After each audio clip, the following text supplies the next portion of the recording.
Good morning and welcome back to the All Purpose Pod for an All Purpose Life, wherever you are and however you're hearing. They call me Mr. You, the podcast. Thank you again for making us a part of your morning, your day, and your week with your weekly mirror check before you change the world, baby. We're in the house. Herb and Raj podcast, football talk with Bo.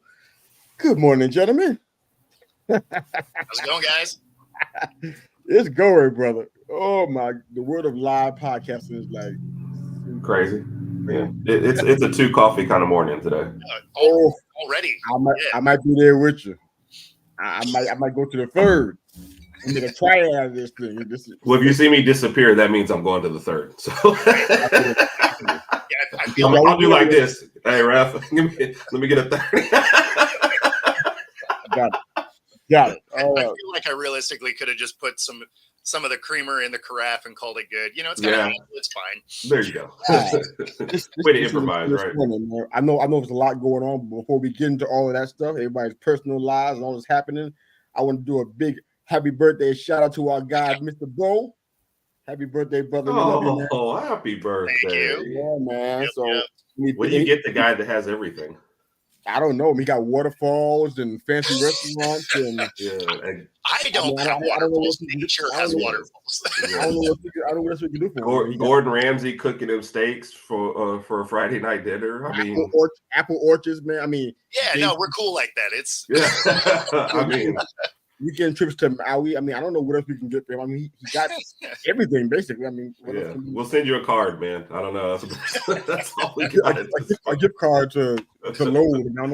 I don't know what to do here. This is it. A gift card, but I'll use the balance before I send it to you. Why is that little pin scratched off already?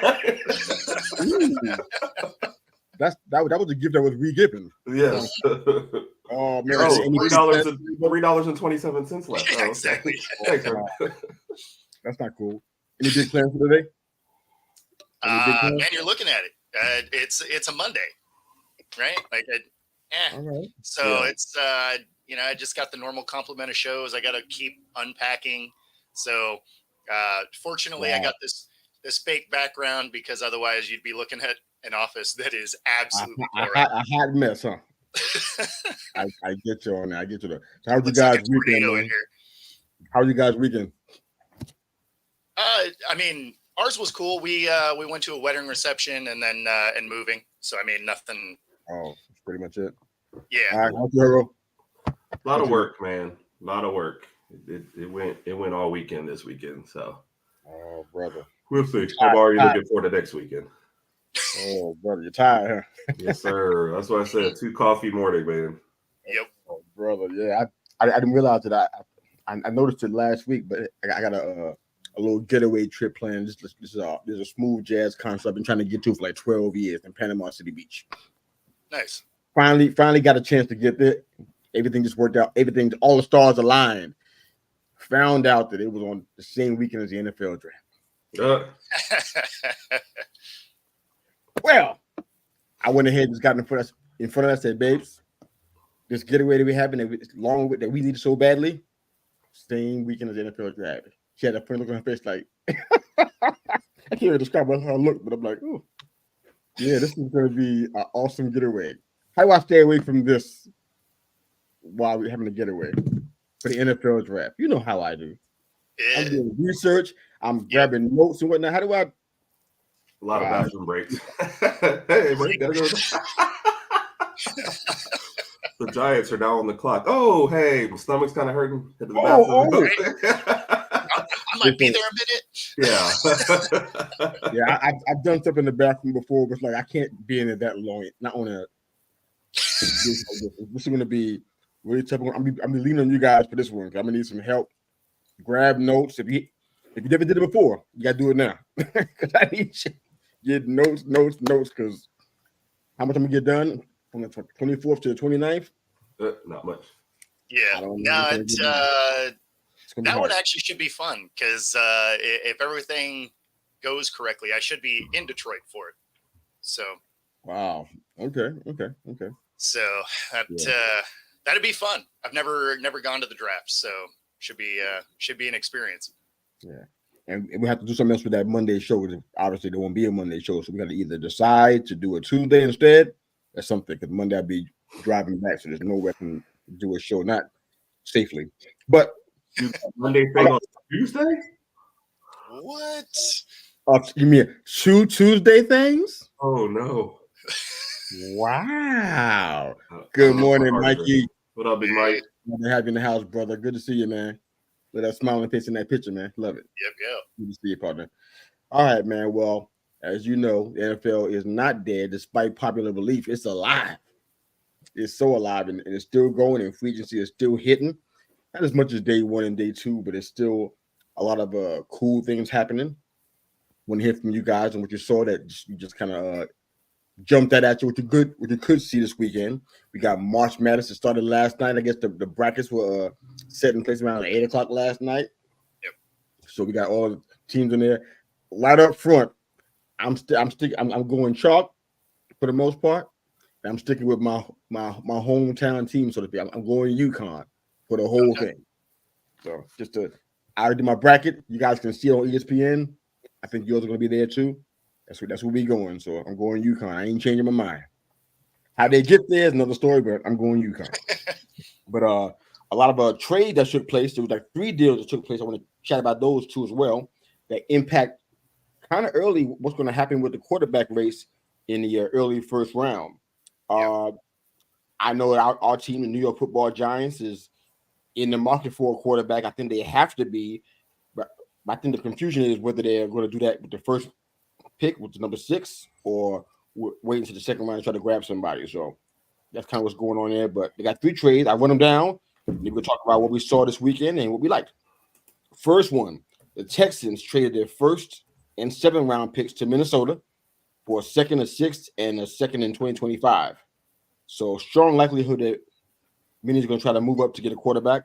No reason to do this in this situation. So I'm hearing names like J.J. McCarthy being predicted, but we'll see.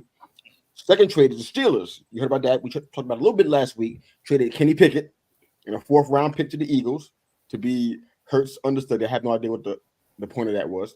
But for a 3rd round pick and a pair of 2025 7th rounders.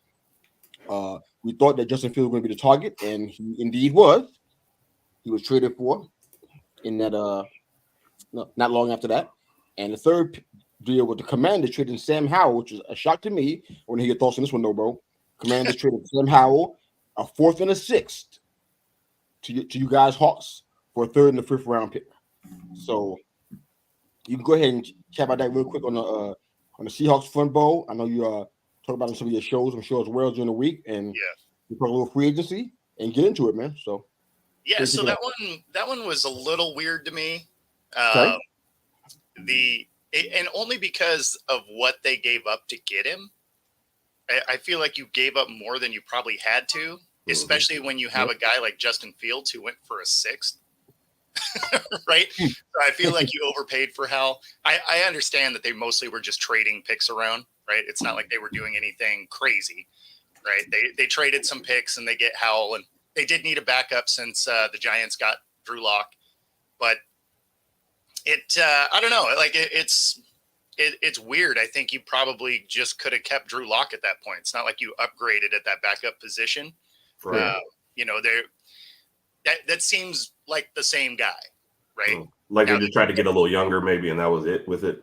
Yeah, I mean, because it's not even like you're saving a ton of money. Like, what you're going to save a little bit because Drew Lock did play well enough to get a little bit more money. Even at the cheapest, he would have had the veteran minimum, right? So I mean, they saved a little bit of money, but they're not really in the cap trouble that they were, right? Because they basically fired the defense. They're just like, thanks for playing. Bye.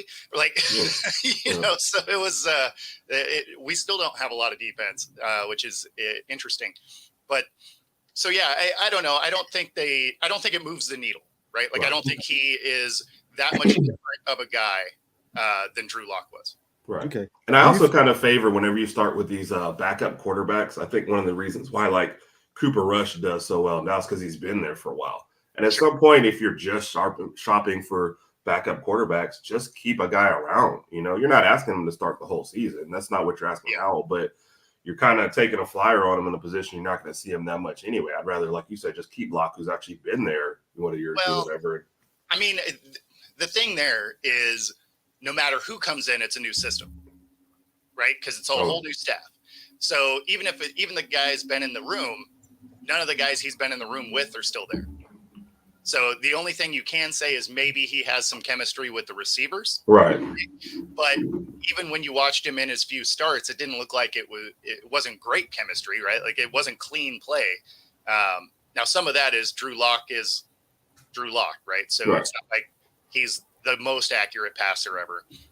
So was it chemistry or was it, Yes, he was bad, yeah. Lock, right? So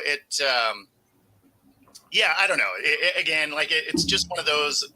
Okay, yeah, I guess is there anything in you whatsoever, Bo? And first off, let's go ahead and shout Mom out while she's here. She said, "Good morning, happy birthday to her baby boy." Love it, man. Thank you, Mom, for supporting our show. You've always been there for us from the beginning. We appreciate you so much. Thank you for doing that. Is there anything in you at all, man, that feels like Howell in a change of work environment will help kind of unlock what people were seeing him in the first place? Because I heard a lot of great things about him first coming into Washington. It was like he had the potential. And to tell you the truth, even though they are division rivals, I saw some of that. Sure. In spots, I saw some of the potential that people were talking about. I saw some of the flash that people thought he had, arm strength. I thought there was some accuracy thing that I saw there as well. But things did go downhill for the most part. But do you have any kind of optimism at all that in your environment you'll do better there? Yeah. So yes. Okay. So I feel like he will progress as a player, right? Mm-hmm. Like I don't know that he necessarily makes the team better, but I think he gets better being on the team. If you get what I mean there. So he was in a environment that was a dumpster fire, right?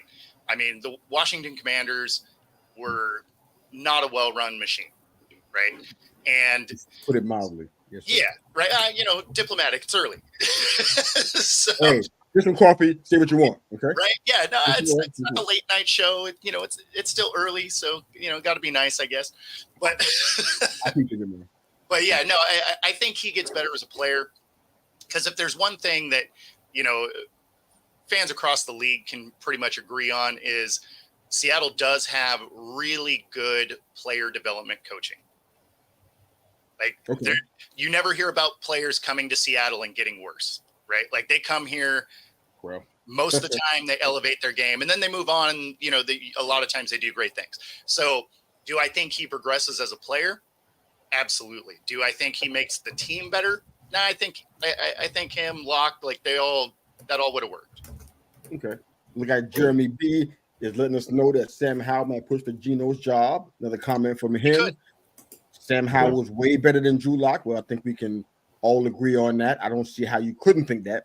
At one time was the NFL yardage and completion percentage leader. After 8 weeks, Drew Lock is a bum. Jeremy never bites his tongue, does he? No, I was going to say, Jeremy sort of hates everybody. Love you, Jeremy. Well, the thing about the Howell thing is, though, they were like 32nd in rush attempts and first in pass attempts. So at some point, you were going to be the passing leader anyway. And I don't know how you throw out a young quarterback, don't try to balance at all with any sort of running game, and then just let him take hits and throw the ball around and go, can't believe this isn't working. Yeah, why is he bad? That's the part right there is hard to handle, man, because even though they're division rivals, you still, if you love football, I'm speaking to people who I think love football. Yeah. People I hear on Twitter, I can tell what they love and what they don't love. I can tell where their hearts are at. But for me, I was a football fan before I start picking, geographics and saying, I knew about the orange crush and the purple people leaders way before I was even saying, I'm a full-fledged Giants fan. I was a fan of the NFL of football.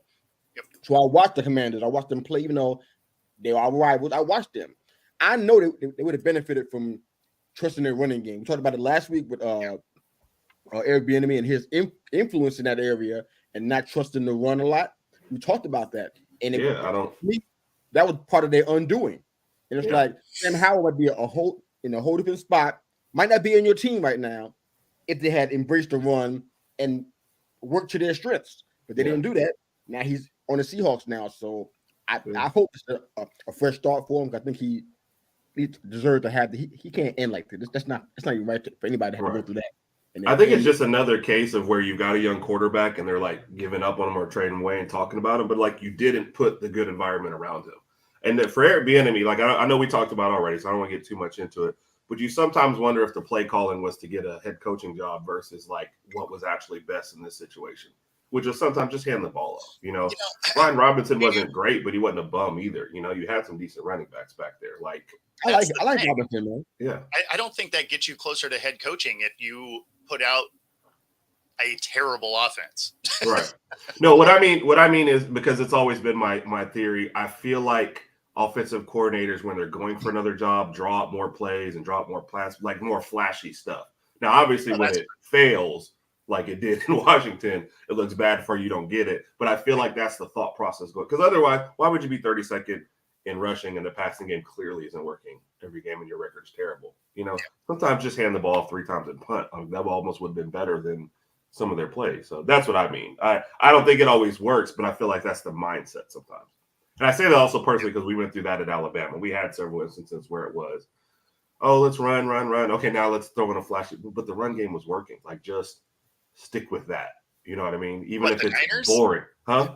The Niners? Oh, yeah, this running game's working all day. Yes. The third quarter, tired of it. Yeah, and then sometimes these guys want to prove they're smart. And it's like, look, we already believe in you. Just win the game, and everyone will love you. You know what I mean? So, yeah. All right. So Jeremy B is dropping some more knowledge about Drew Lock. Man, you know what? This place right here, this is what we do on social media. No offense to you, Jeremy B. We love you. We got a little history. I love you. Nothing personal. But I can't go here and do. I can't go here and do this. I'm gonna tell you why. Because I'm not in the NFL, right? If I was in the NFL, what I'm saying, it'd be a different story. But I'm not. I'm talking about the NFL, and it's like somebody who gets there. I can't. It's hard for me to say, you know what? You suck at this football thing. It's hard. You're the 1% of the 1%. Right.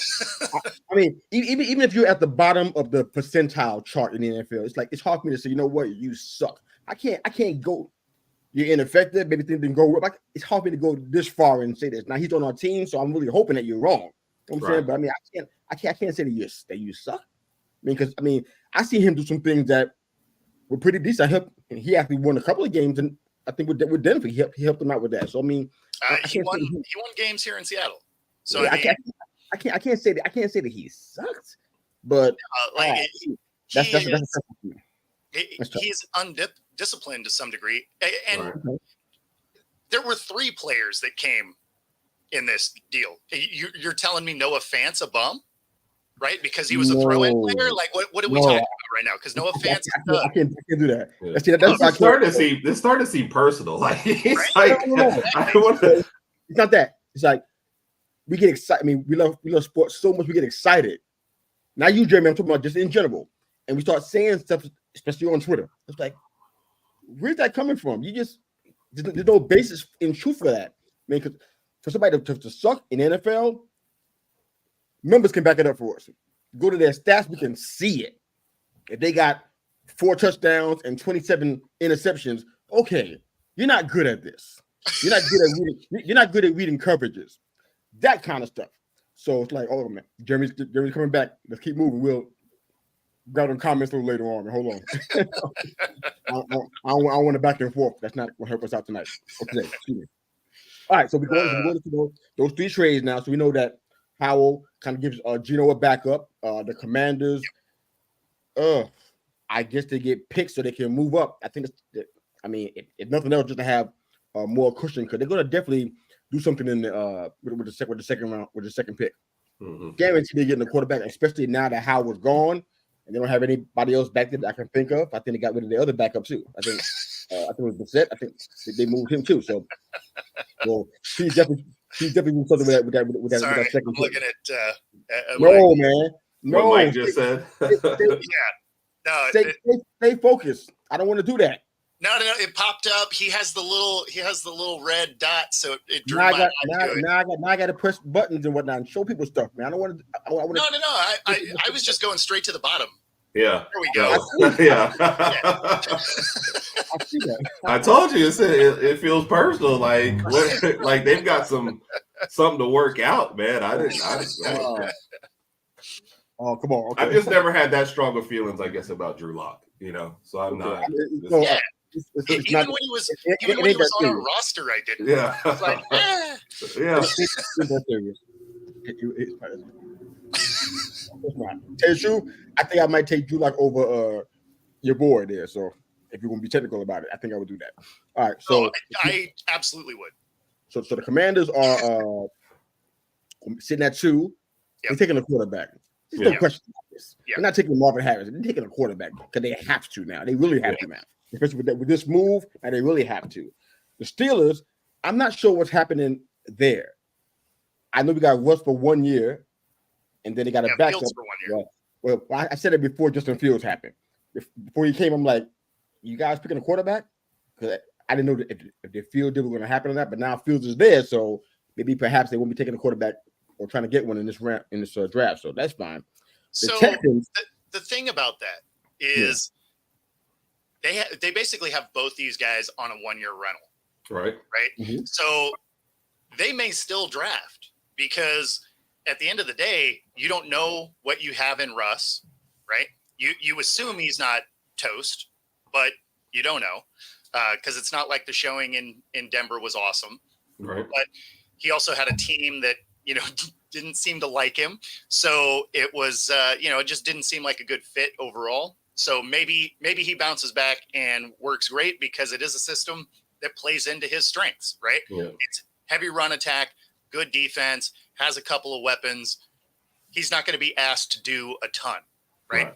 That's where he thrived. Yeah. So, and very cheap. and yeah, exactly. They got him for $1.5 million or 1.2 or whatever it was. So, I mean, it's real cheap, but it's a 1 year rental, right? Mm-hmm. So he's not necessarily the long-term answer. Then you look at Justin Fields. They give up a 6th, which is a steal, let's be honest. Yeah. And then they probably pick up his 5th year option because I don't know why you wouldn't. Because then he's going to make on that 5th year option, I think it's $25 million, which is still incredibly cheap for a quarterback in the NFL at this point. But in that scenario, you still don't have your guy. You have a guy for this year. Right. You have a guy for maybe next year, but you don't have your guy. And so I think this is probably one of those you're probably still looking at the draft. If your guy is still on the board, you still take it because what you have at quarterback are rentals. And there's a clause in his contract. I saw it, and when you have stacks of paperwork on your desk, bad things can only result. But I saw it. I'm sure it was legit. I saw it in multiple places. But there's a clause that Fields has to play 51% of the snaps this year in order to not. No, it's to make the 6th round pick a 4th round pick if he plays 51% of snaps. Yeah, which he's not going to do. Yes. Well, Russ is either going to have to get hurt, which makes the 1 year rental on Fields weird if you're not going to see that much of him. Exactly. But I still do like. Having said that, I still do like giving up a 6 for Fields. I feel like it's worth. That's great. Yes. If you're the Steelers, do you want a 4th or a 6th? Because both of these guys are on 1 years, coming through some challenges from their old organizations. Well, if it turns into a 4th, that means something is either really bad has happened with Russ or really good has happened with Fields. So it just depends on which scenario that is. On the plus side, it doesn't matter who has the start. As soon as they struggle, there's going to be a chance to get the other guy in there. Yep. And that kind of distraction for the Steelers makes me chuckle a little bit. That's 51%. They signed on for that. They said yes to that, which is like, why did you do that? That's because they waited too long. They waited too long to pull the trigger on Fields. Yeah. And so that was the best option they had, was getting a 6th. I mean, they basically could have just cut him, right? I mean, so if they wouldn't have waited so long, like had they done it earlier, I think they could have got more. Or if they waited, right? If they're just like, you know what? We waited too long. Now we're going to wait until a quarterback gets hurt and somebody has to give us more because they want to save their season. Right. The fact that they did it right now to basically just give them away is weird. Yeah. But it's also they said they had a couple better offers, is what they said too. But they decided he wanted to go to Pittsburgh out of the other offers, so they did let him choose a little bit. But I think your point is valid with them waiting too long. They also telegraphed, hey, we're taking a quarterback, which also take Fields' offer, because nobody's going to go, well, we're going to give you a Godfather off Fields. We're like, we know you want to get rid of him. We'll just sit back and wait. So well, and had they really let him, test that market out when Atlanta still needed a guy, and when the Steelers still needed, all of those, had they done it before, they would have got more. Right? Because it's like, okay, we can give Kirk Cousins high dollar, but we can get Fields for less, build around him still, so but again, it's the Bears. So for them to mishandle a situation makes total sense. And and here we are talking about them. You are just you love the Bears, don't you? I'm indifferent to the Bears. No, you're not. I don't. Well, no. What I'm going to say is I don't like their front office because if there is a right and a wrong decision, they're going to be like, "Oh, this is the clear decision we should make." So we're gonna go over here. I feel like they've mismanaged Fields from the beginning, like almost from the moment they drafted him till now. And I'm not going to say like, is he a great quarterback? Is he a terrible quarterback? I honestly feel like we have no idea. They have set up Caleb Williams for success better than they have. No, just for like a couple of players they brought in and wide receivers. Like it seems like they're actually trying harder. Yeah, but it's like they almost are doing more for him than they ever did for Fields the whole time he's been there. That's absolutely true. Well, and you knew that they were going to be moving on from Fields because they kept Eberflus, and the only way he can keep his job is if he is trying out a new quarterback, because even if he's bad the first year, he's going to get one more crack at it because, it's a rookie, whatever. Had it been Fields and he was bad again, you're definitely fired. Right. So you knew from Eberflus's end, since they fired the rest of his staff, he's like, oh yeah, no, let's get a guy and see if I can, stay employed. Wow. Let's say good morning to the other half of the Herb and Raj podcast. Hey, good morning, Raj. What the obligatory roll tide must be added in, contractually. There's another team that has some very real defense questions now since the Dolphins have fired everybody. Player-wise. You breaking a story today, man? What you got? No. It's it just means too they've let go over the they've just let go a ton of their defense. So let Wilkins walk. Yeah, great idea. That was superb. It's going to help you out later on. No, that was pure stupidity, but that's my opinion. But who you got, man? What team you talking about? Say that again. Sorry. You see some teams that something about letting go to defense. Somebody other than Miami. Who are you talking about? No, he was talking about Miami right there. Yeah, he was talking about Miami. Because Raj popped up. Yeah. Okay. You trying to get at Raj? You can come back at you. You know that, right? No. I'm just saying, like we have the exact same problem. Seahawks exactly that. I think that problem is more universal than you think. I mean, our defense right now.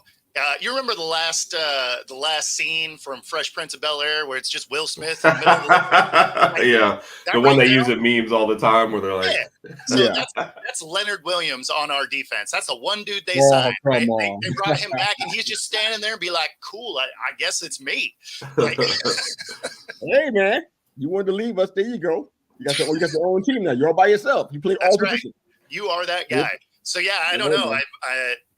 It's getting some of the Seattle fan base a little bit antsy. Yeah, that's a good word for it. So it's it was hilarious because going into it, they're like, oh yeah, we need to rebuild and all of this, and then they start getting guys out of the room. They're like, what are they doing? It's like, do you remember that thing you said like 2 seconds ago? Like, how do you think rebuilds happen? You have to fire everybody. Bingo. Yeah, and the last trade was the one with the Texans in Minnesota. It looks as though Minnesota's trying to move up and get their quarterback. Now they have to. They don't have Cousins anymore. I forgot who they brought in, but it's not even a name worth remembering, I guess, because I forgot. But they moved to get a quarterback. They're saying McCarthy, perhaps. They would have to move up to 5. I think it's the only way they can really pull it off reasonably because nobody's going to move, I don't think. So that would be with the Chargers. The Chargers don't have to have a quarterback, so they have the luxury of moving down, still getting O-line guys like Fashanu to help them out there, or they can move down and maybe still get Neighbors if we don't pick them up at 6. So they got a couple of options there for wide receiver help, which is I think what they're shooting for.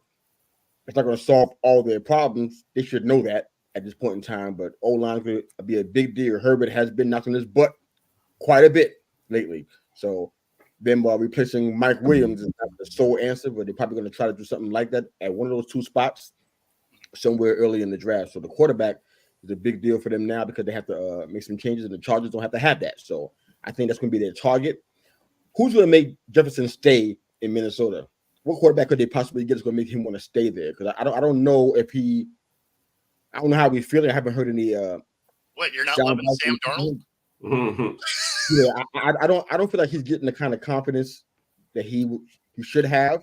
I'd honestly forgotten he was still around when they announced that he was going there. I was like, oh.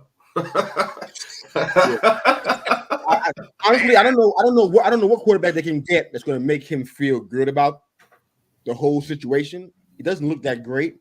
There's been a lot of moves that people are not talking about. I mean, just little auxiliary move that's been like with Osborne, little thing that's been going on. It's like, wow, this team is changing a lot.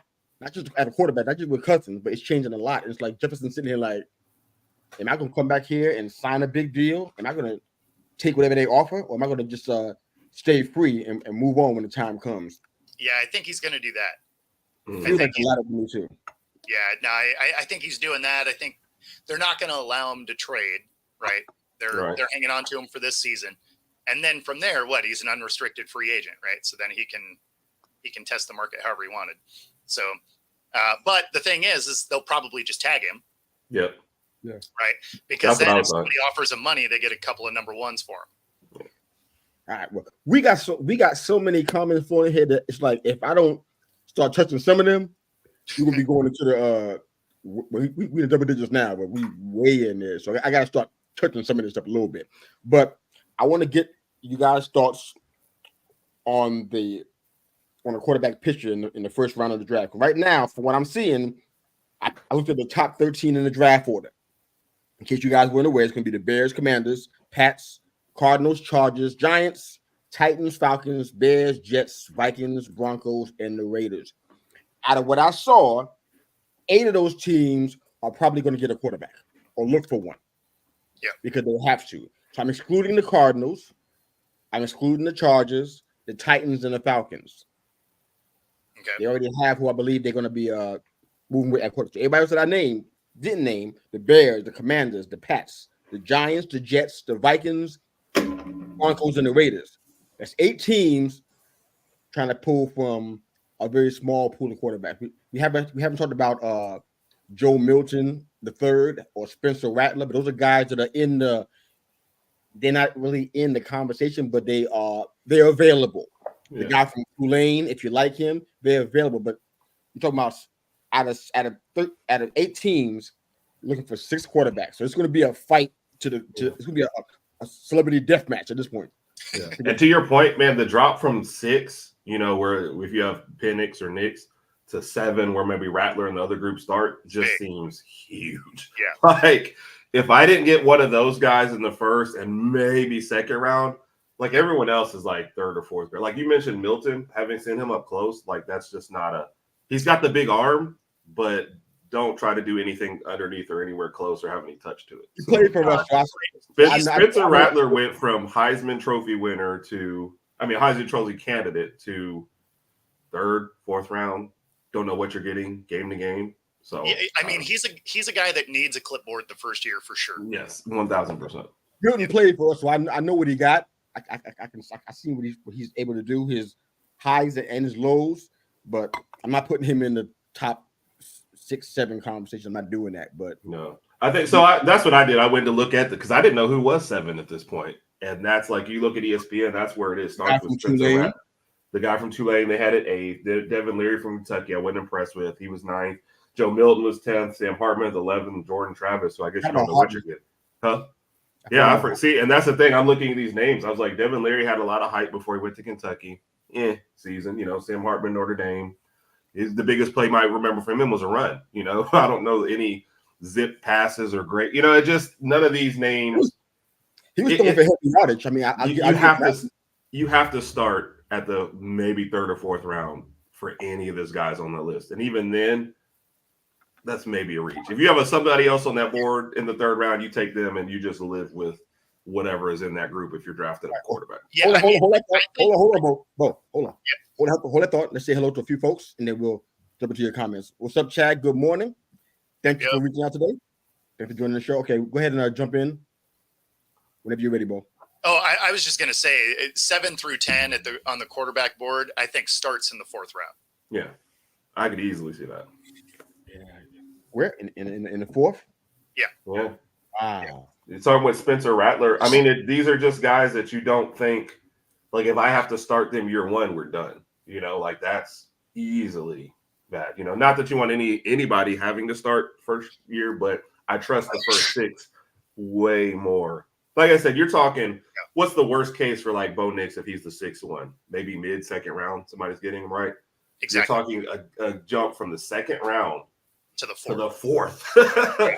That's huge between 6 and 7. I don't see him getting past 12.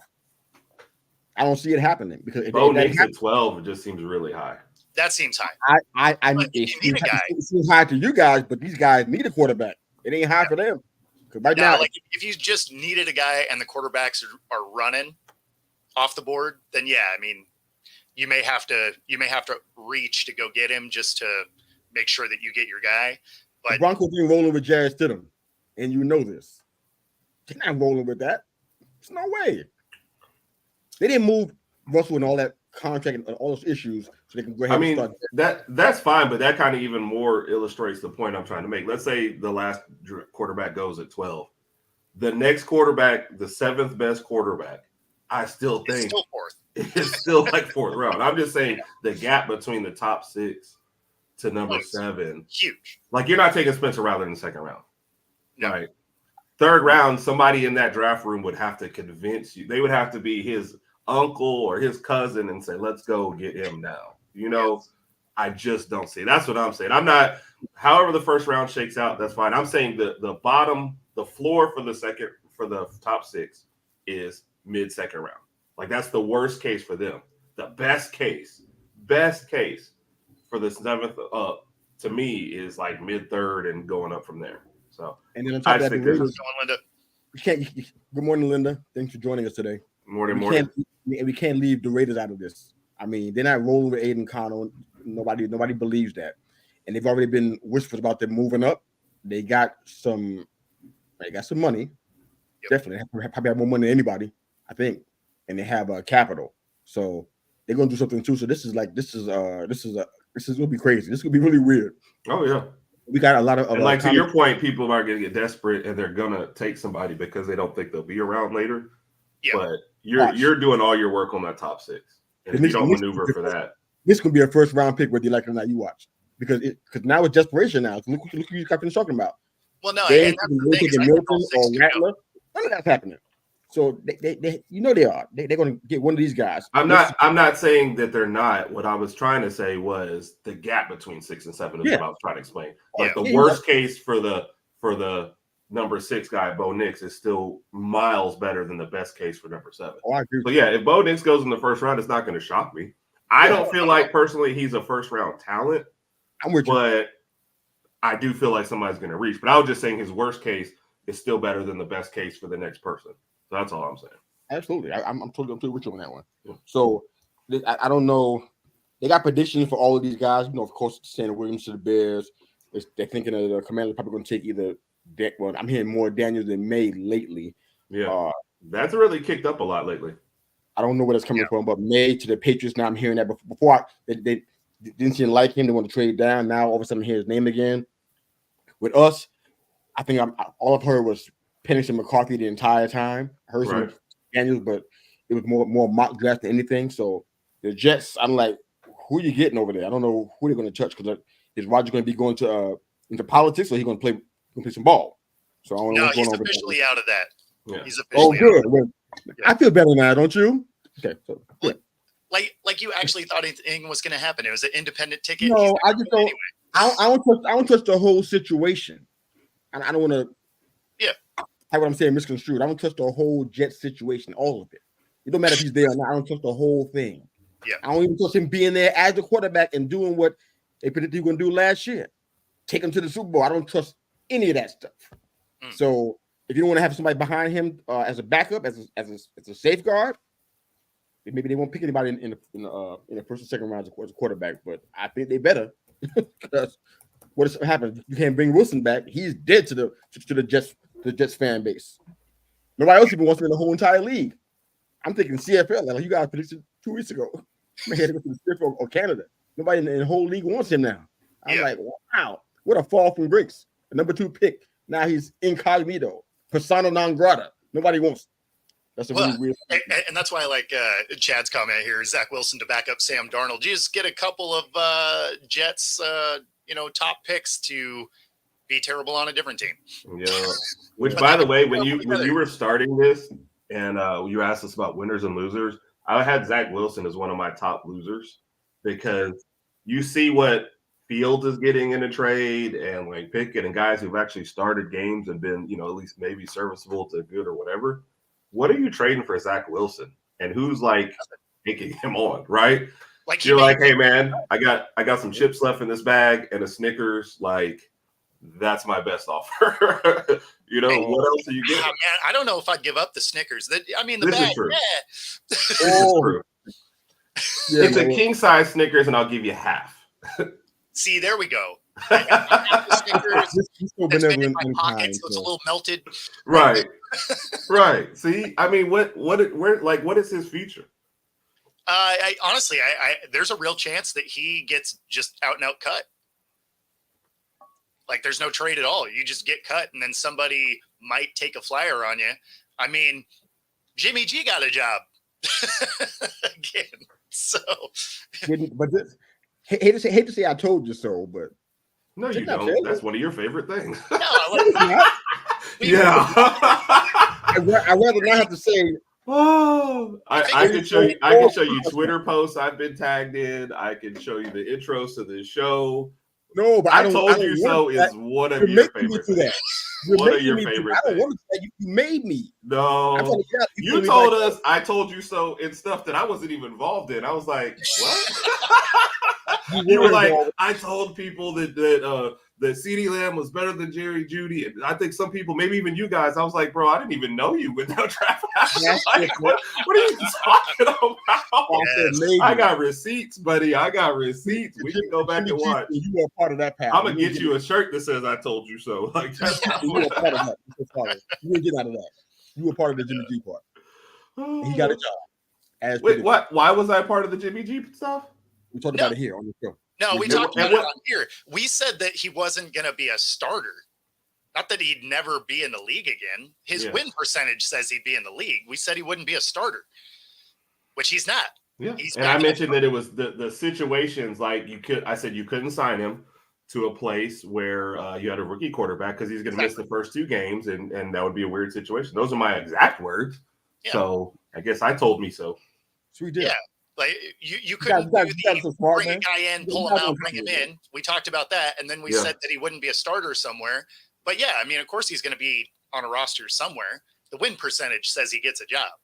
I just didn't think it would be in that particular position. Like, hey, I didn't think that was right, but it doesn't matter because here he is. He's playing again. No, I mean, as long as you don't want him to start the whole season and you're just hoping to maybe get you by a game or 2, yeah, that's a perfect position for him. So, he can definitely come in and win a game or 2. Yeah. Like he's proven that. He just, but if he has to play very long, he's going to do, Jimmy G things. Yeah. You want a third game out of me? I can't. I just no. In a row. No thanks. One and done. Yeah. We got, like I said, we got so many comments. This is a good thing, man. Love you guys for chiming in and sharing your knowledge with us and asking questions. I do want to get into the free agency winners and losers. The list is really long for each one. No point in trying to read it off. I saw so many places where everybody saw a different winner, different loser, just went on and on and on. So I just get you guys take on that. We want to talk to Jeremy's point right quick first. Let me hear some winners and losers out of you guys and jump into more of the comments. So the Cowboys lost the offseason. I heard that several times. You That's guys hear a lot of Cowboys fans. Yeah. No, well, that's actually the one I was going with is the Cowboys, and they were destined to lose because of the cap trouble they were in. Right. Like they had to shed the team. It was kind of a tie between them and the Broncos for me, because the Broncos put themselves in a precarious cap situation, and they basically just had to flush everybody out of town. I mean, they're in full on rebuild mode at this point. So, so those were the two that I think lost. Yeah. Can I say too, the Cowboys, I think more because you can't say we're going all in on this next season and then like lose the offseason, to start. Right. Like those two things don't go together. Well, it makes you wonder what does all in mean? Yeah. Well, we know what it means, but all in on getting under the salary. I have no idea. But it's like your team is not all built in as the media darling to the NFL. I mean, that's what you're shooting for. It's not Super Bowls. Exactly. It must be something else. But they had to make some cuts. We know that. They released Michael Gallup and Leighton Vander Esch, which I was a tiny bit shocked by some of that, but not completely. Yeah. But did you guys hear about the Micah Parsons, Dak Prescott? Did you hear that little so-called dust up? They got issues with their team culture for sure. I think. Well, you heard what was it Dalton Schultz said about him too, right? Yeah, and that kind of go to one of the points you were trying to make. Yeah, well, it was you always had points about the Dallas and like something else going on, and he basically said it. What did he say? Like a zoo over there. So yeah, I mean, people always try to make it like it's a NFC East hate. It's not only that. I try. I mean, seriously though, I try to be as impartial as possible with that because there are rivals, but I still see football. I still see ball, and I still see the owner who is more concerned about his face in the media than he is about the team going to the Super Bowl. I still see they got to do no Giants. That's just what I see. And Dalton Schultz confirmed a lot of what I already thought that we already felt already.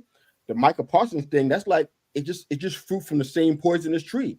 People saying people are afraid of Mahomes or they're afraid of Lamar, afraid of somebody else, but they ain't afraid of Dak. It's like these are teammates talking about each other. There's a problem with the culture.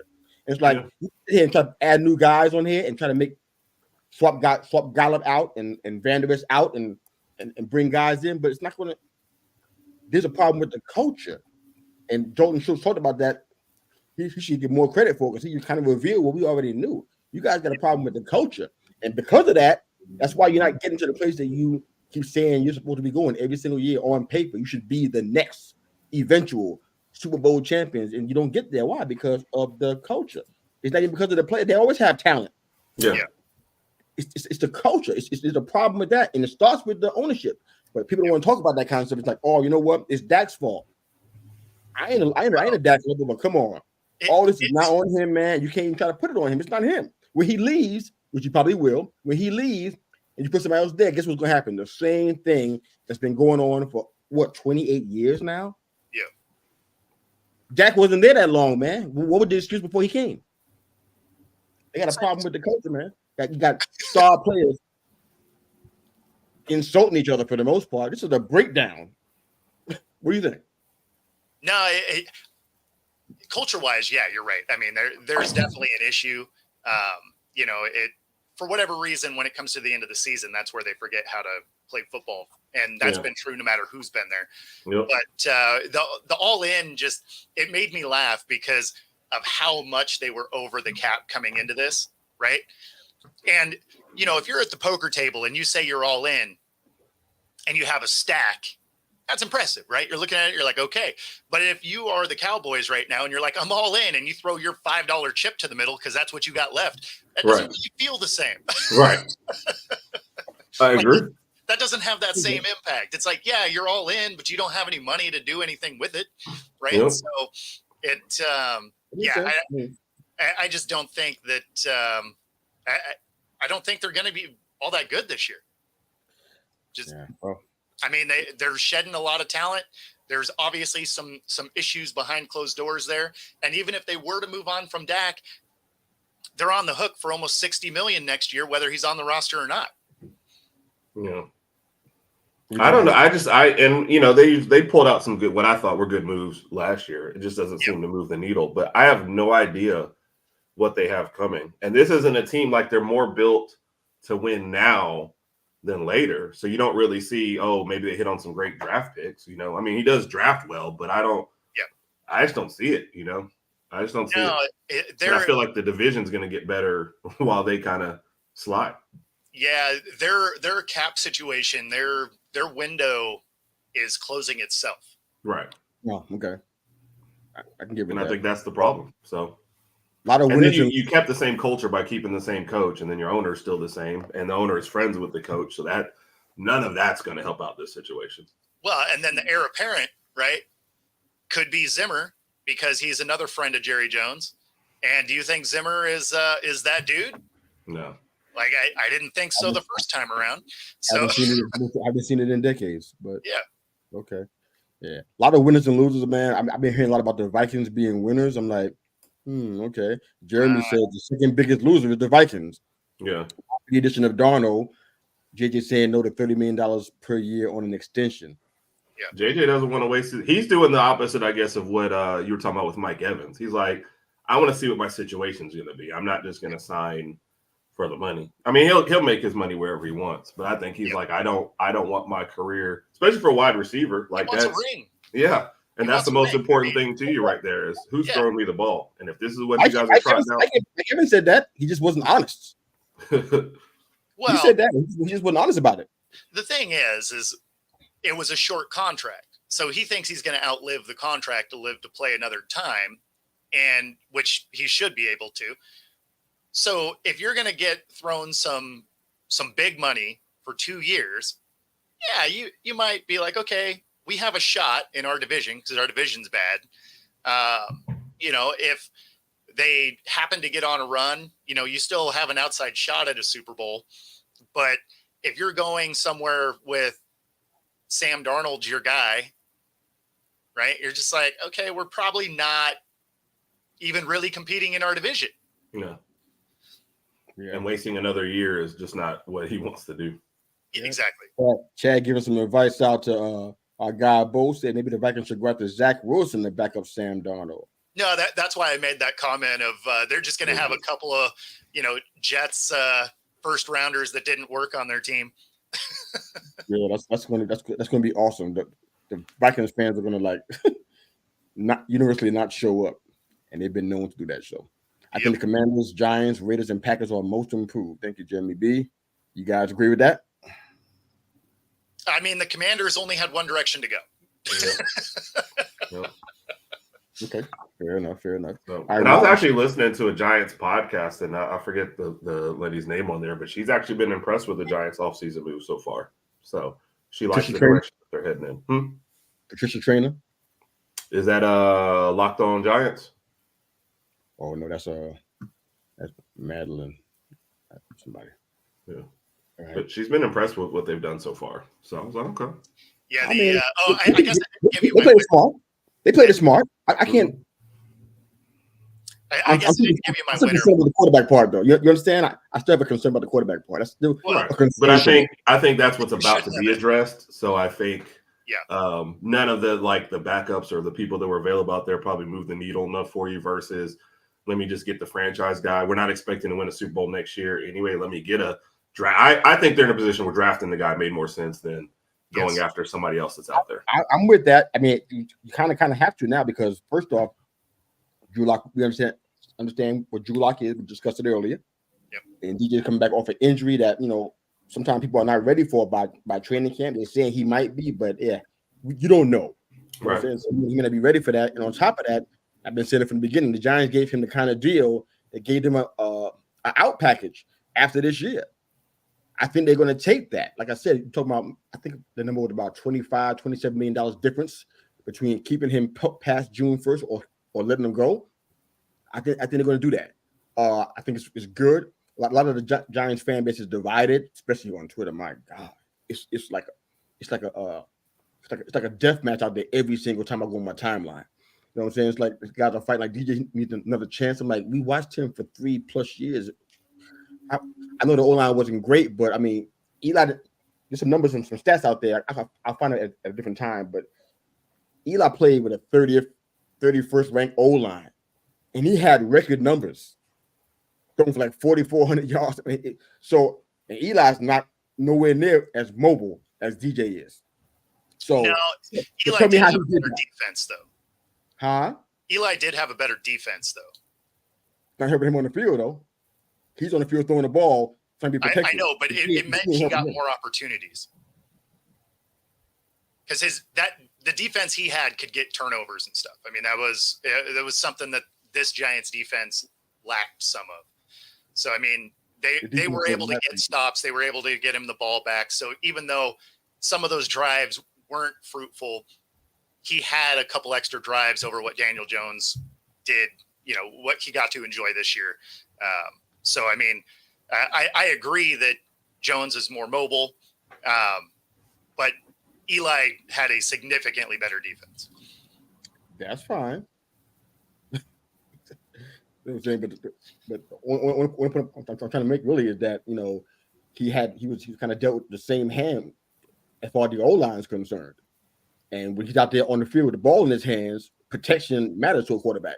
Sure. And the situation is not, it was kind of comparable.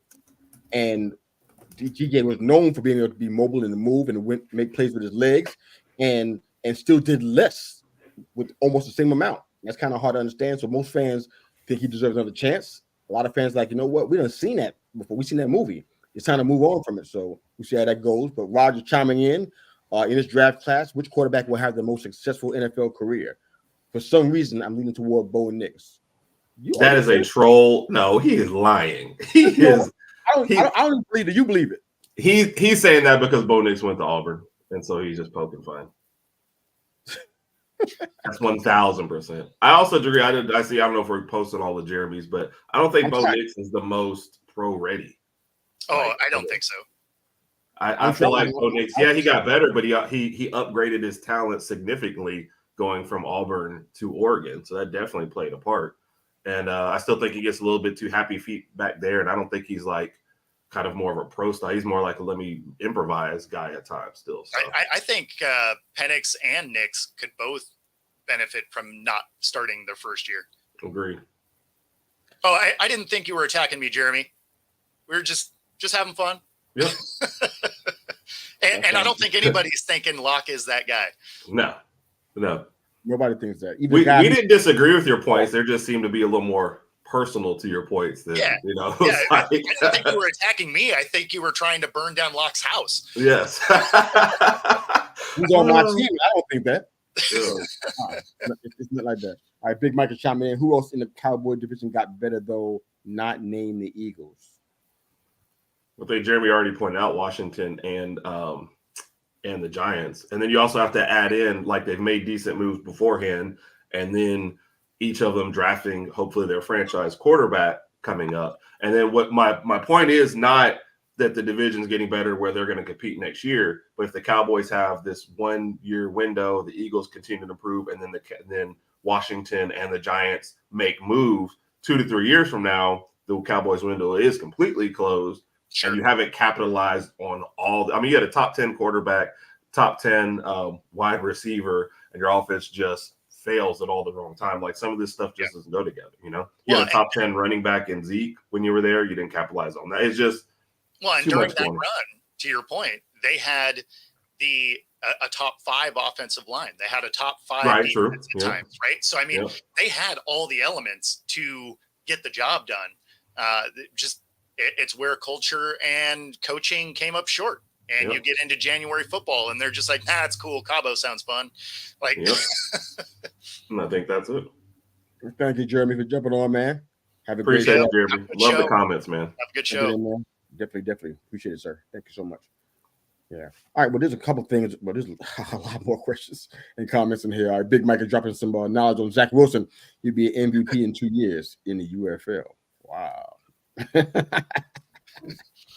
Already keeping him out the league. How about that? If this actually happens, if he becomes the MVP in the UFL. And this is a stretch on my part, but I don't mind stretching in this case. If he's the MVP in the UFL, he might have a shot in the NFL then. Yeah, no, he'd get another shot. Yeah, he just has a lot to rebuild. You know, he didn't look good on the field. Then the off the field stuff. I mean, there's his image needs a rebuild too. It's as well, the off the field stuff that's killing him. Yeah. It's the leadership it's the intangibles. Those are the things that people are like. His arm he's got a good arm, right? He can make the throws. It's the processing. It's the leadership. It's all of that they're just like, right. We haven't seen what we need to see. I don't like his footwork either, but that's another story too. It's a lot of things going on here. Jeremy dropped the question a lot earlier. Like I said, there's so many comments. I hope I get them all. Forgive me, guys, if I don't, there's a lot I haven't even touched. There's about 15 I haven't even touched yet. But word is that Giants want McCarthy at 6. How'd that make you feel, Mr. U? He's not even here to hear the response, so he already left already. But yeah, for me, it's like that's he knows I'm a Michigan fan. That's why he's asking that question. Yeah. But for me, I'm like, okay, I don't lay too much credence into the idea that he doesn't have arm strength, that he can't throw down the field. I just think that Michigan, what they were doing, they decided to run more. I mean, well, why not? Nobody was stopping it. Yeah, they just didn't ask him to do it. Even the best run defenses weren't able to completely limit what Blake Corum was able to do. And that was their forte. That was their bread and butter. He still would do, maybe not in the first and second quarter sometime, but in the third and fourth quarter, he would run it down their throats, and they couldn't stop it. So why not keep using that, exercising ball control, the run game, keeping the guys on the D-line on their heels? I mean, why not? So I don't feel like he can do that. I've seen enough to know that he can do it. With that being said, we need a quarterback without question. I always kind of went back and forth between him and having Penix. I know Penix is a little bit older, and he got some injury issues, at least some histories of that. I don't know where he is health-wise now, but he's good health-wise currently. I would like either one of those guys, me personally. Ideally, if I can pick mine right now, I would say I want to get a wide receiver with that 6th pick and get a quarterback like Penix in the second round. That's what I would like to do if I thought that would work. But all these guys that are hungry for a QB, that may not happen for you. So you want to make sure you get the guy whenever you can. Yeah. That being said, Jeremy, I'm good with it because I don't feel like that's a bad play there. I like him better than I like DJ, and that's before he played the NFL snap. I like him better. Just some intangibles, some things that I see that his ability to kind of deal with the pressure and still stay cerebral and not get in his head about it. I didn't see that with DJ a lot. So McCarthy kind of has that. At least I saw it in college, anyways. Yeah. In the NFL, I would rather have McCarthy than DJ, to be honest. Me too. I can't choose between him and Penix. I don't think I can do that competently right now. But I'll choose one of those guys if it was up to me. That one's funny because there are some questions about McCarthy, and only because he wasn't asked to do a ton of stuff because the running game was so good. So that's not really an indictment on McCarthy. That's just the system they were running. Right. Penix, really of the group, probably throws the best ball, right? Mm-hmm. Like he throws an amazing football.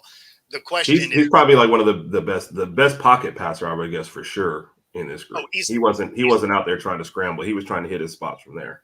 Exactly. So for Penix to make sense, you have to have an organization that is good at drafting offensive line, because he's not going to be that guy that can scramble around like a Bo Nix, right? Like he can do things off schedule because he's athletic enough to move around. He's not a Lamar where he's going to outrun you, but he's elusive enough to be able to extend a play and do something with his legs. Penix, he's not that guy, right? So if you have a good offensive line, Penix is going to be very good in this league. If he gets thrown behind a bad offensive line, he might get hurt. Okay. Historically, I think we've done historically, people can look at the last several years. I'm talking about just historically, we've done good at drafting line guys. It's going well. In most recent years, not great in my opinion. I don't like much of anything that we did, except maybe with a couple of exceptions. With John Michael Schmitz and Andrew Thomas, the Ryan Neal situation, I don't know what happened there. I would love to see they would go ahead and try him at guard and see if we can get something out of that of consequence. Because right now I'm like, oh my God, they didn't bring John Runyon in for no reason. There's a reason why they brought him in, and he's the reason why. So there's a lot happening there. Look at this here. He texted me the same thing. So he said, let's look at this in 10 years. So I think Knicks will have a great career. The audacity of Herb to accuse me of trolling. So basically, Raj is bookmarking this. Basically, he has never said anything like this to me before, so that's why it was shocking. Plus, it's Bo Nix. So I mean, okay. And Raj, to your next comment, I've apologized for that several times as well. Yeah, we're at a point right now in the show. We'll probably just be best for us to go ahead and get into the comments and comment on those. No point in going forward with the rest of free agency. I got plenty more that no way we're going to touch it. So let's go ahead and get to the comments. But I want to go ahead and touch on this one from Raj first, and then we'll go ahead and backtrack to the rest of it. Okay, so because well, first off, Raj, while we're doing this, please explain to us in the comment section why you think Knicks is going to have the best career of all of them, because you hadn't explained that yet. And I'd love to hear that from you. All bad about Evan Neal. Well, how many times have I apologized for the Evan Neal thing? So we're definitely feeling it. 4 times you apologize. Yeah. So I'm like, my only question to you is that, do you think he can be a guard for us? Can he help us out in that regard? Because if not, he's worthless. Yeah. As a tackle, at this point, you got to try, right? Like, you got to get some value. Yeah, no, he's perfect as a tackle. He lets people tackle. Tackle, yeah. No, we don't. He might be better if he started tackling. At least then, grab off. At least then the quarterback's not taking the hit. With a standing somebody guard, with a capital D on the end, guard. That's what we need. So I don't know what his value is, but we got to try it. The Giants seem to be moving in that direction just yet. I'm like, what you waiting for? You got to try it. You got to. This is not good. But yeah, long story on that one. Okay, let's jump into some of the comments. We didn't even touch March Madness. Bracket started yesterday. You guys get your brackets in? Nah, I was moving. I'm not playing in the brackets this year. Oh no. You got time to do that, man. You can do that after the show. But what are you talking about? You can do that. This ain't but 63 picks. You can do it. Go chalk. No, this time around, I skipped it. Wow. Yeah, we actually did a bracket show last night, and we're giving away 2 title towels to whoever wins. Are you kidding? I got up at 4 this morning just so that I knew what trades happened this weekend. So all right. Get through all these comments, man. Then we go ahead and close out. All right, so Jeremy boys, Bears and Ryan Poles got a half-eaten bag of chips that may become a full bag of chips if Fields plays 51% of the snaps this season. I just don't. They got to be really not contented with Russ in the first 3 or 4 games and to play 51% of the snaps, or well, maybe 7 to 8 games to make 51%, something like that, somewhere around there. So Russ had to prove himself in the first 8 or 9 games. All he needs to do is, if he gets in only like 3 or 4 games, throw the ball every play. Like, no matter what happens, no matter what the play call is. Yeah, right. Well, no, that's snaps. Oh, sorry, snaps, not throws. Yeah. So I guess he needs to extend as many drives as possible. What I'm curious about is if they do some Taysom Hill type stuff with Justin Fields and Russ. They're gonna do something, man. That's a 4th, man, over a 6. Well, no. It's not that. Like, the Steelers don't care if it elevates or not. They prefer it doesn't. They don't want to lose a 4th. They'd rather just lose the 6th. So they're not invested. They gain a 4th, right? What? No. If the Steelers gain a 4th because it's a conditional 6, so they get a 4th. No. The Bears get the 4th. The Bears get it. Right now, the Bears have a 6th. If he plays 51% of the snaps, the 6 changes into a 4th. Yeah, the Steelers have no. They don't care if he gets any snaps. He can sit the bench the whole year. It doesn't matter. In fact, they would probably go out of their way to make sure that he doesn't get 51% because it saves them a draft pick. But the thing is I think you could see some kind of unique offense alignments with Russ and Fields on the field at the same time. Yeah. Sure, why not? And Fields wanted to go there too, though, so he's looking forward to this as well. So the whole thing could be interesting. Hope he feels that way when the season's over. All right, so Jeremy said Eric Bieniemy has to be the only guy that gets interviews for just the Rooney Rule. Oh, Jeremy, come on. That's harsh. Although we did kind of touch on this last week by saying we didn't think race was the reason why he wasn't getting hired versus everyone else. Exactly. No, I think hopefully I laid that out pretty well, that I didn't think that at all. I gave like 4 or 5 different examples of why there was other team culture stuff going on, player miscommunication, a rigidness when it comes to play calling. I named like several different things. I don't think that at all. The Washington stint did not help him at all.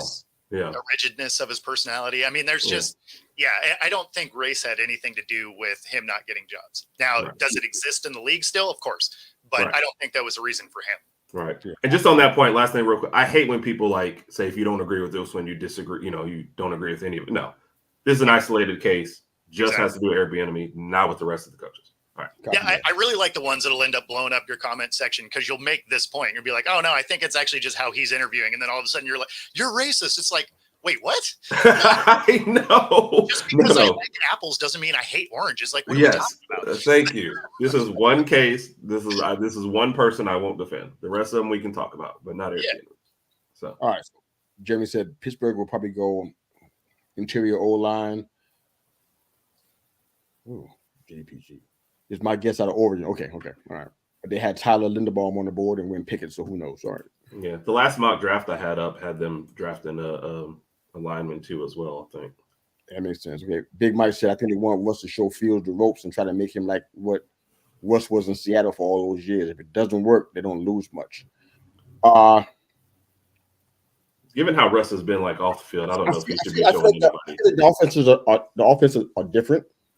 It's kind of hard for me to compare the Steelers and the Seahawks right now. No, they're very similar. They are very similar to where Russ played his best football. They have a good defense. They have a couple of weapons. They have a good running game. They're not going to ask him to do a ton. So that's exactly the formula that he had his best success in Seattle with. So he actually the O-line's the same too. They have a better offensive line. So it's not the same then. You're just trying to find a way to not agree with this man's point. Like you are nitpicking this man's point, so you will not agree with it. Stylistically, they are very similar. Bo was awesome. Everybody knows that. I'm just asking. Stylistically, they are very similar to when he had his best success in Seattle. And when he had his best success in Seattle, they did have a decent offensive line. Okay. It got worse over the years, but when he was going to Super Bowls and stuff, the offensive line was actually fairly decent. So, but the thing is he's going stylistically into a very similar situation that he enjoyed his best success with. Is it identical? Of course not, because that was over 10 years ago. Yeah, that's what I was trying to intimate, but we're good. So Jimmy B said Justin Fields' trade is proof that Ryan Poe was a window licker. Why did I even press that? Right? Like I didn't think that one was going to pop up. We waited first. My bad. Rod said not happy with us letting go of Wilkins and Van Ginkel. Yeah, I wouldn't be either. It's weird. All right. Adding the Seahawks defensive players and even have some more starters to make some of them a backup defense. It's been a weird offseason. Yeah, no, and that was exactly my point. Is it's like at one point the only tight end we had signed was on the practice squad. It was a future contract, which just means it's part of the 90-man roster going forward. There was a point where that was the only tight end still signed to the team because Noah Fant hadn't re-signed and they just released the other two.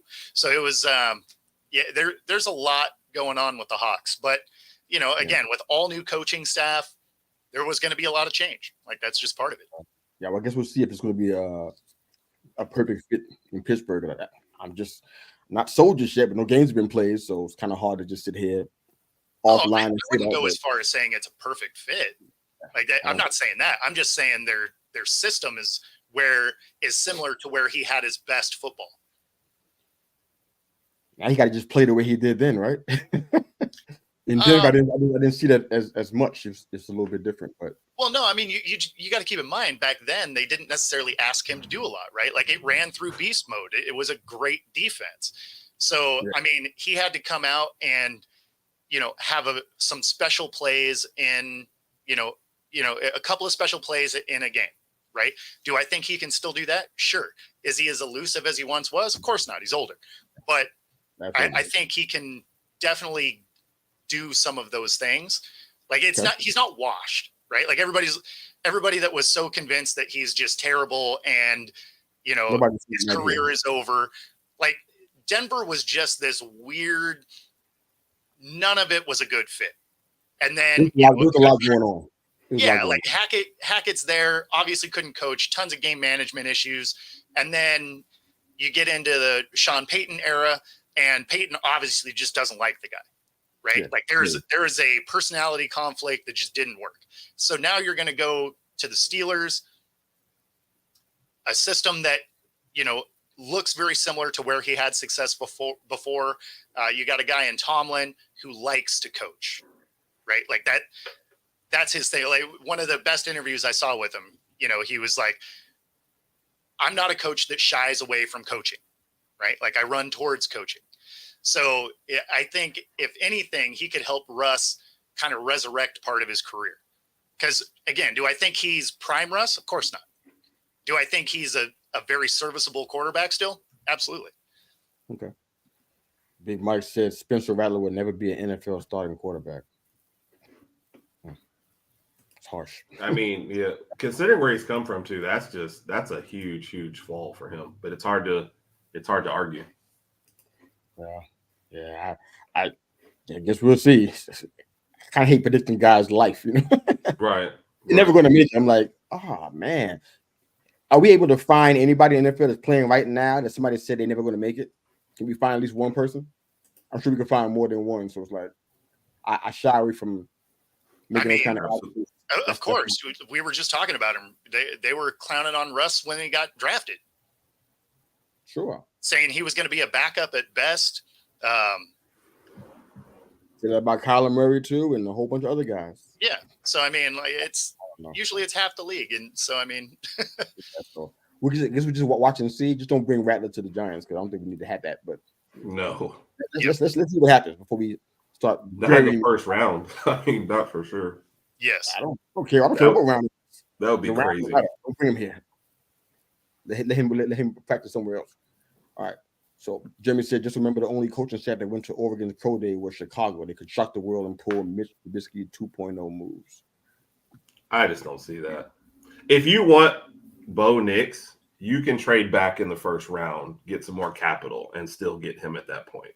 You do not take him number one. I would be look, I'll go if I'm wrong, I'm just wrong. But if you take him at number one, that's got to be one of the hugest blunders just because he's available later. Yeah. So okay, there was a comment from Jeremy that I cannot press. Sorry, just can't do it. Chad said, look at Billy King's hands. Kenny Pickett. He probably won't be a starter because he is too busy flipping burgers. Man. guys are harsh, boy. Man. Have you seen though how quickly, I don't know if it's ever happened before, how quickly they're giving up on young quarterbacks these days. Like it's a year and a half, two, and that is 2 years, that's it. I mean, situation. I mean, we just got been talking about, Russ transition to Pittsburgh and being under Tomlin and Tomlin's ability to coach and everything. It's like I kind of feel like I don't think Pickett's in Zach Wilson territory, but he's sure being put there. He like is. I'm like, I don't know that. But you're also looking at guys that were not in the best situations that we're also giving up to. Like it's not like all these guys. Had great O-lines and great coaching staffs and great, they're first round picks who, I'm not saying Zach Wilson, but some of the other guys, it's like, we don't know enough to know if you're good or not. And we're already saying, he's trash, forget it. Yeah. No, this is the NFL now. They're like, you get two or deuces. Yeah. It's just crazy to me that I'm referring to. I'm missing something. That's why we can't catch it right when it happens sometimes, which is kind of unfortunate, but I don't know. What are you talking about for this comment right here? Yeah, I missed Leighton Vander Esch. He's talking about the Leighton Vander Esch release. Okay. That makes sense. Okay. Yeah. I heard about the some of the issues. I didn't know that he had Yeah, it was pretty bad. I wonder if listening to that same Cowboys podcast, they were talking about it as well. That the team actually had to go make a decision. It was kind of like, we like you, but we are going to have to cut you, and we're sorry. And it was just a matter of timing. Yeah. So this was my winner right here, was Atlanta. Because of this? Yeah. So I like their move to go get Cousins because they were competent quarterback play away from being a really good team, especially within that division. And they have some nice draft picks that they don't have to give up because they already signed their quarterback. So they get to add some pieces to a team that's already good. I think they will be, a front runner to win that division. Right. And that's what I was going to say. In a winnable division, that move makes, it's huge for them. Yeah. Oh, yeah.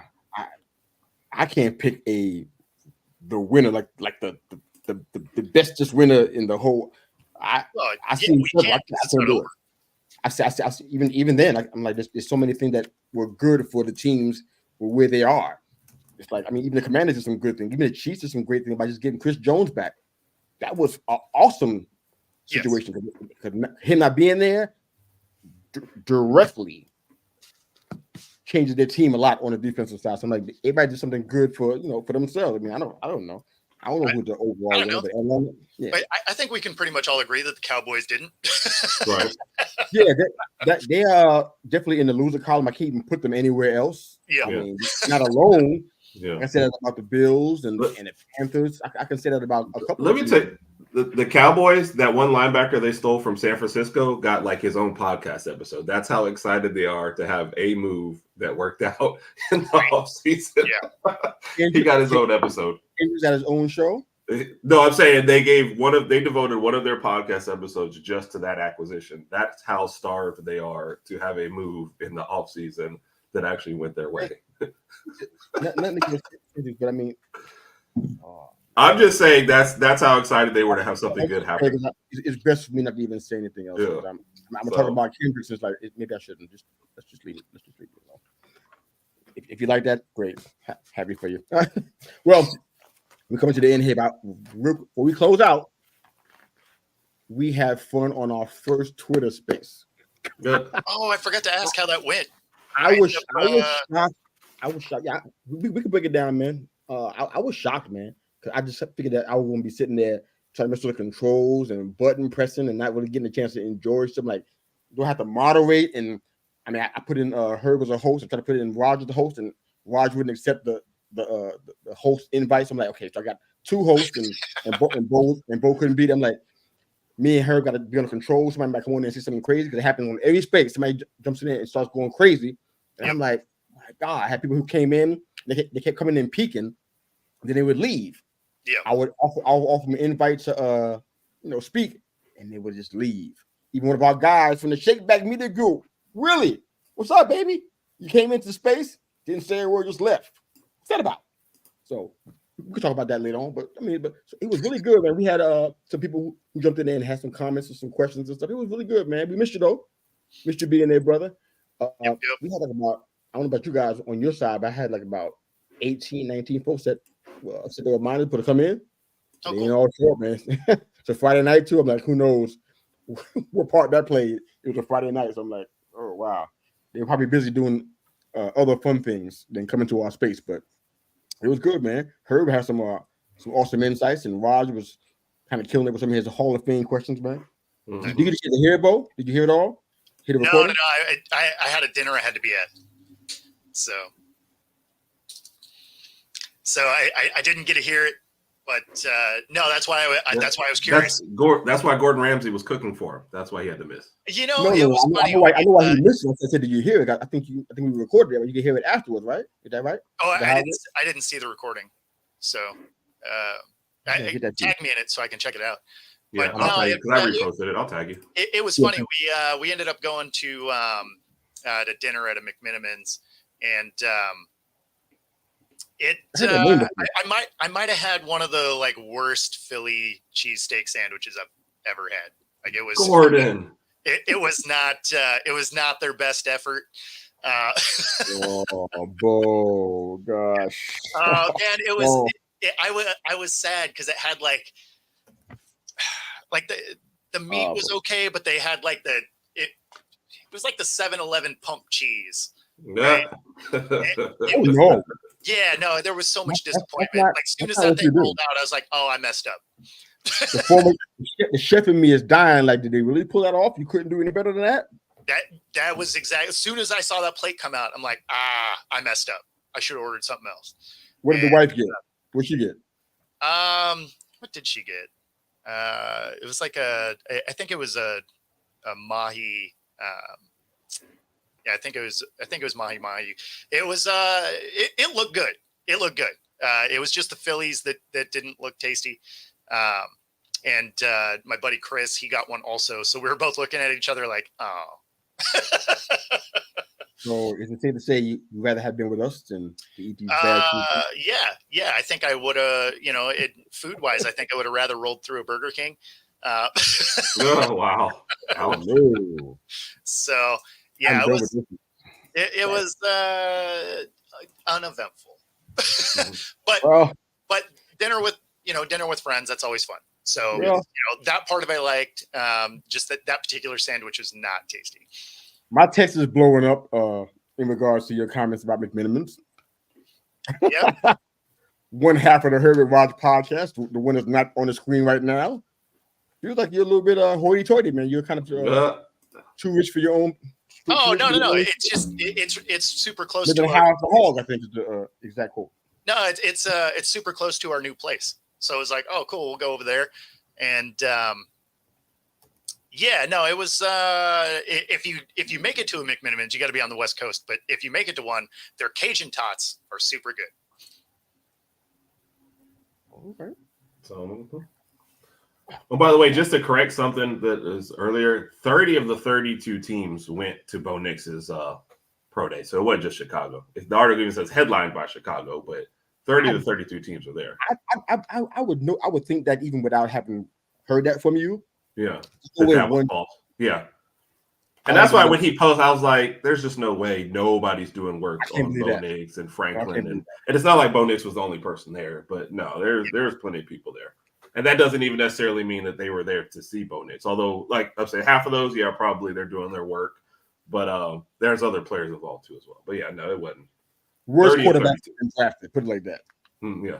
Yes. So when and to that point, because like what you were saying earlier, when this first started, when the college football season first ended, I was like 3 for sure first rounders. The last 3, I'm not late first round, early second. I thought that was it. And the closer we get, more free agency go. Now I'm like, yeah, they're all getting squeezed in the first round. Like it's happening. So, wow. All right, man. Well, guys, it's been an awesome show as usual. Thanks again for making the show one of the best ones I think we had in quite a while, which is a good thing. We're trending upwards. We're doing spaces now. We got people tuning into the show. We got our conversation was the best it probably ever has been. Not sure what to attribute that to, but you guys are promoting the show. I mean, I promote you guys, even if I'm not on your show, I promote your shows because I believe in what you guys are doing. So I promote Monday, Tuesdays, Wednesdays, and the other stuff you're doing during the week. So when's our next space? I'm hoping it's going to be really soon. I can't commit to every Friday. I think it's probably a horrible idea. As a matter of fact, from just what I saw the last time, I wonder if Fridays was the reason why we had the tournament that we had. I mean, I'm out here saying it on live on the mic, so I'm just. Yeah. But I feel like not a great turnout, but a good first space to work out some kinks. So well, your first one's never going to be a good turnout. Yeah. So absolutely, I was happy with it. Let's talk about that offline, man. Let's go ahead and get another space in because I'm ready, man. I think the topic, that topic, if we do what we talked about doing, no spoiler alert, but if we talk about that, it's going to be a hot one. If you go that route, that topic is going to be fire. So let's talk about that offline so you can make that happen. But aside from that, man, tell everybody where they can find you. Let's get out of here. Go ahead, Herb. Herb Raj, you see if you're Twitter, X, you see our thing there and our tag there. And Herb Raj Podcast, you can look up for us on YouTube, see all our videos, see all our replays. And Bo, I did tag you in the space so you can check it out when you get a chance. Perfect. And then, so Football Talk, Football Dash Talk on YouTube, Football Talk with Bo on all the socials, and, of course, in about an hour and a half on Roku TV. And you can find us here on Monday mornings at 9 a.m. EST, Urban Watch Podcast, Tuesdays at 9 o'clock p.m. EST, and, of course, the Wednesday wrap with the three of us here the four of us here on Wednesday morning at 9 a.m. EST, and, of course, scattered through YouTube and Twitter and Facebook, more videos from you guys, man. So thanks for supporting us. Thanks for the comments today. Love it all. Love you guys too. Coach out.